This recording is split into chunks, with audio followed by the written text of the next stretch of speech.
అదరగొట్టే కారం రంగు రుచి ఆచి కారం పొడి.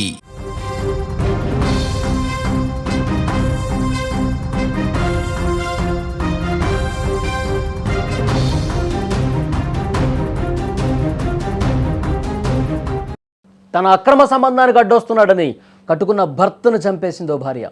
తమ్ముడి సాయంతో కళ్ళలో కారం కొట్టి కత్తులతో పొడిచి అతి కిరాతకంగా దారుణంగా చంపేశారు. సినిమా స్టైల్లో జరిగిన ఈ దారుణ ఘటన ప్రకాశం జిల్లాలో సంచలనంగా మారింది. ప్రకాశం జిల్లా పెద్దారవీడు మండలం దోర్నాలకు చెందిన అడపాల లాలు శ్రీనుకు సున్నిపెంటకు చెందిన ఝాన్సీకి 17 సంవత్సరాల క్రితం పెళ్ళయింది. వీరికి 3 సంతానం. లాలు శ్రీను లారీ డ్రైవర్గా పనిచేస్తున్నాడు. అతడు చెడు వ్యసనాలకు బానిసయ్యాడు. ఈ క్రమంలో 2 నెలల క్రితం గంజాయి అమ్ముతూ పోలీసులకు చిక్కడంతో ఒంగోలు జైలులో రిమాండ్గా ఉన్నాడు. అప్పటికే ఝాన్సీకి తన తమ్ముడి స్నేహితుడు ఎవరైతే ఉన్నారో సూర్యనారాయణ, అతనితో వివాహేతర సంబంధం ఉంది. ఈ విషయం తెలిసినటువంటి శ్రీను రిమాండ్లో ఉన్న సమయంలో తనను కలిసేందుకు వచ్చిన భార్యని, తమ్ముడిని బయటకు వచ్చిన తర్వాత మీ ఇద్దరిని చంపేస్తా అని గట్టిగా వార్నింగ్ ఇచ్చాడు. దీంతో వాళ్ళిద్దరూ భయపడ్డారు. అన్నంత పని చేసే రకమే వీడిని మనమే చంపేస్తే ఓ పని అయిపోతుందని చెప్పి ఒక ప్లాన్ వేసుకున్నారు. గుంటూరుకు చెందిన మరో 4గురితో 2 లక్షల రూపాయల సుపారీ కూడా ఇచ్చి ఒప్పందం చేసుకున్నటువంటి పరిస్థితి ఉంది. ఇక అనుకున్నట్లుగానే ప్లాన్ ప్రకారం వాళ్ళు వెళ్తూ ఉన్నారు. శ్రీను బెయిల్పై విడుదలై ఒంగోలు నుంచి వస్తున్నటువంటి క్రమంలో ఎలాగైనా సరే ఈ మార్గ మధ్యలోనే భర్తని చంపేయాలని చెప్పి ఆమె నిర్ణయించుకుంది. ముందుగా అనుకున్న ప్రకారం చీమకుర్తిలో ట్రై చేశారు. అక్కడ ప్లాన్ ఫెయిల్ అయింది. పొదిలి వద్ద కూడా చంపాలని ప్లాన్ చేసుకున్నప్పటికీ అది కూడా కుదరలా. చివరకు పెద్దారవీడు అంకాలమ్మ గుడి సమీపంలో కారు ఆపాలని చెప్పి వాళ్ళు కోరారు. కారులో తమ్ముడు అలాగే భార్య ఝాన్సీ ఒక ప్లాన్ ప్రకారం అక్కడ వేచి ఉన్నారు. వెనక నుంచి బండి మీద ఎవరైతే ఈమె ప్రియుడు ఉన్నారో సూర్యనారాయణ, అతను ఈ గుంటూరుకు సంబంధించిన కొంతమంది వ్యక్తులు ఆల్రెడీ మాట్లాడుకొని పెట్టుకున్నారు కదా.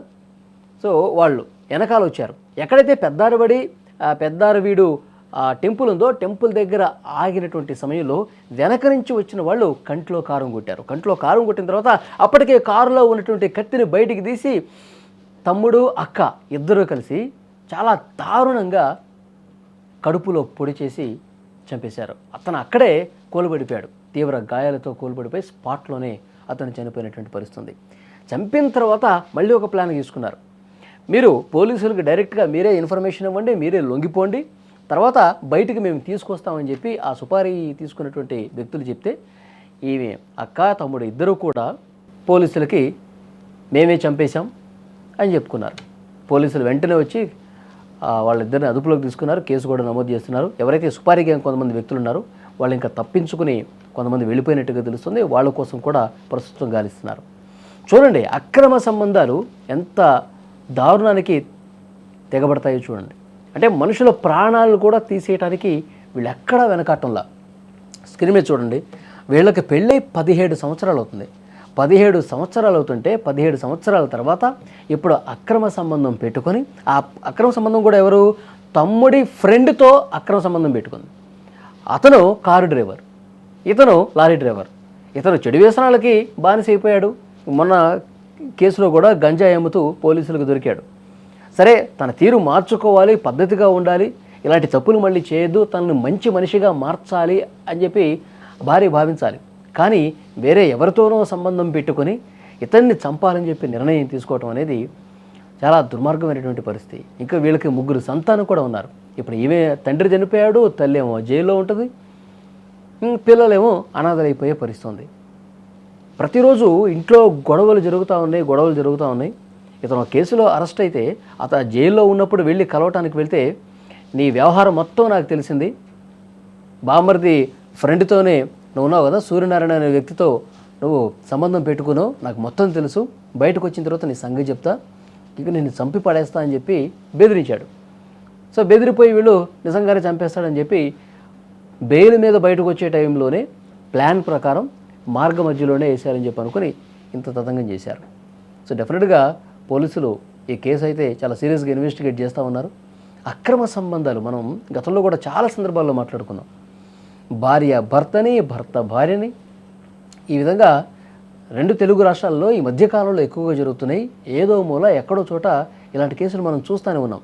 కేవలం పరాయి మగాడి మోజులో పడిపోయి కుటుంబాలను కాపురాలను సర్వనాశనం చేసుకుంటున్నటువంటి పరిస్థితి ఉంది. ఈ కేసుకు సంబంధించి మీ అభిప్రాయాలు కూడా కామెంట్ బాక్స్లో తెలియజేయండి. అది అంకాళమ్మ గుడి ఉంది, వాళ్ళని పిలిచి మేము అంకాళమ్మ గుడి దగ్గర ఉన్నాం, నా భర్త నేను నా తమ్ముడు కలిసి చంపేశామని చెప్పడం జరిగింది. ఎస్ఐ గారు వెంటనే విధంగా జరిగిందనగానే ఇన్స్పెక్టర్ గారిని ఈ కేసులో దర్యాప్తుని ఆదేశించడం జరిగింది. ఎవరైతే చనిపోయిన వ్యక్తి పేరు లాలు సీను అని, అతను పోలీస్ రికార్డ్స్లో కూడా ఉన్నాడు. అతను కొంచెం గంజాయి కేసులో మేము పోయి నవంబర్లో అతను అరెస్ట్ చేసి పంపడం జరిగింది. దానికి ముందు కూడా ఇతని ఆర్గనైజర్గా ప్యాకెట్లు ఆడించడం, సో వాడి బెయిల్ నుంచి వాళ్ళ భార్య బయటకు తీసుకురాకుండా ఉంటే వాడు అనేక మందితో వాడు కబురు చేసి నన్ను బెయిల్ వచ్చింది కాబట్టి బెయిల్ మీద తీసుకురామని చెప్తే, వాళ్ళ ప్లాన్లో భాగంగా వాళ్ళు ఒంగోలులో హత్య చేయాలని, అట్లాగే చీమకుర్తి దగ్గర కూడా ఒకసారి ఇక్కడ దించి హత్య చేద్దామని, అట్లాగే పొదిల్లో కూడా అక్కడ దించి ఇక్కడ చంపితే ఎలా ఉంటుంది అనేది వాళ్ళు ప్రణాళిక చేసుకుంటూ వస్తున్నారు. కాకపోతే డే లైట్ ఎక్కువ ఉండేసరికి, సంచారం ఎక్కువ ఉండే పబ్లిక్లో కొంచెం అందరికీ కళ్ళ కనపడిపోతుంది అనేది ఉంది. ప్లస్ ఆ నేరాన్ని కూడా చంపి నెత్తినేసుకోవాలనేది కూడా వాళ్ళకి ముందుగానే ప్లాన్ చేసుకున్నారు.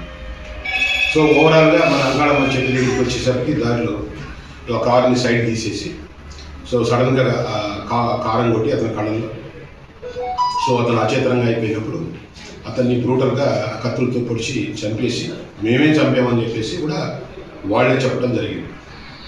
ఎవరైతే ఉన్నా భార్యని ప్లస్ అతని తమ్ముడు అశోక్, అంటే భార్య ఝాన్సీని తమ్ముడు అశోక్ని కూడా నిన్న అరెస్ట్ చేయడం జరిగింది. సో ఈరోజు